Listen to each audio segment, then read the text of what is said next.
Dum da da dum da da da da da da dum. Drink a beer, everybody! If you're like a lot of people, you may never really be completely sure when you're reading a beer menu or tap list what they mean by IPA. There seems to be a thousand different types of IPAs out there, and very little information sometimes for somebody who may be just a casual craft beer consumer and not a fanatic like some of us. So, what does IPA mean? First of all, it means India Pale Ale. And contrary to what you might think, it does not come from India. It got that name, for better or worse, uh, in the colonial times in England, when brewers would brew a uh, pub ale.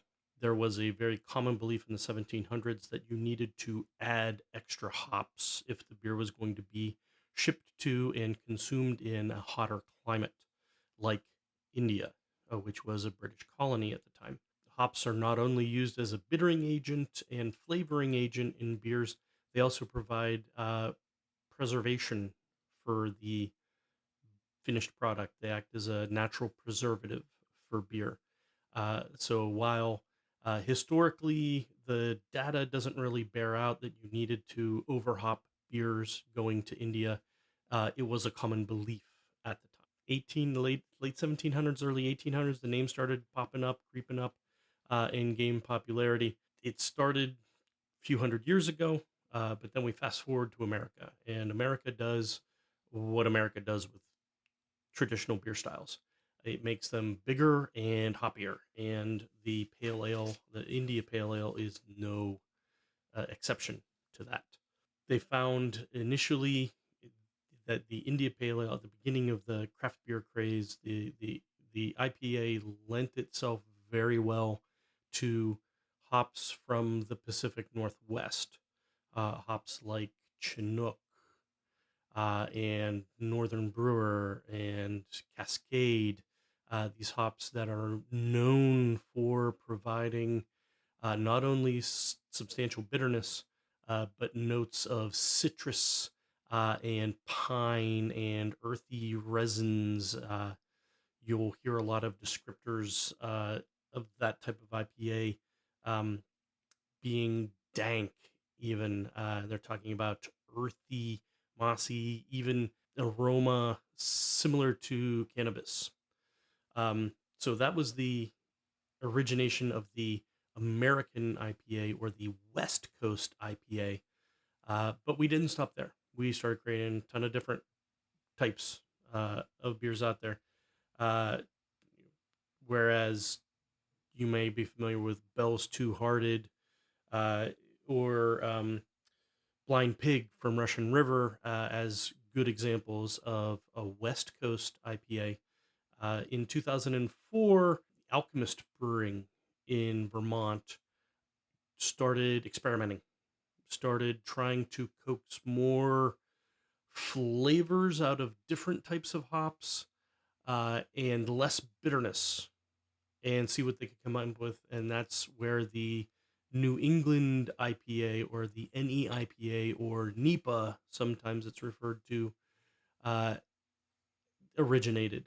As opposed to a West Coast IPA, this East Coast version, or New England version of the IPA, is known for being very hazy, having substantial mouthfeel, maybe even creamy, and having significant fruit notes. They might be citrus, they might be tropical fruit notes, they might be dark red fruit notes like cherries and berries, but very wide ranging, even melon. Good examples of New England IPAs are things like Treehouse's Julius, or the Electric Jellyfish from Pint House. Um, there are several other types of IPAs you'll see out there, and it lends to the confusion when trying to read a tap list.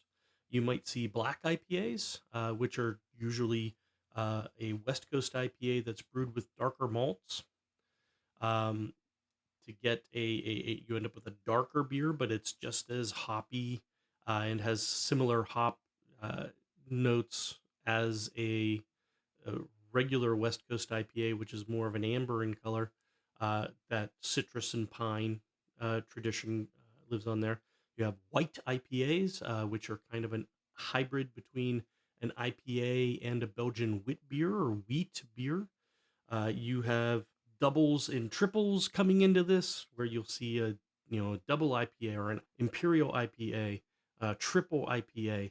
Uh, they're really just talking about uh, the amount of alcohol that's in the end product by building larger grain bills. Using the same amount of water, you're extracting more sugars and ending up with more alcohol in the finished product. So a stronger beer. The regular IPA might be in the 6% range or so. A double IPA might be 8, 9%. A triple IPA is over 10, 11, sometimes even 12%. So they can be very strong. To further muddy the waters, brewers will start describing the process they used in hopping the beer, and that's where you see terms like dry hopped IPAs or double dry hopped IPAs. Check out another short about the brewing process for more information, but traditionally hops are added prior to fermentation during the boil, uh, but dry hopping adds additional hop doses after fermentation or during fermentation to increase the perception of the hops in the final product. So you may end up with a very confusing thing like a dry hopped triple black IPA and wonder, well, what the hell is that? Um, just kind of read it backwards. It's a black IPA. It's a triple black IPA means very high ABV, and if it's double dry hopped triple black IPA, just means that it's uh, gotten extra doses of hops uh, during or after the fermentation process. So there you have it, trying to demystify that world just a little bit. Hopefully it helped. If you have any questions, drop them in the comments, and I'll make another video. Thanks.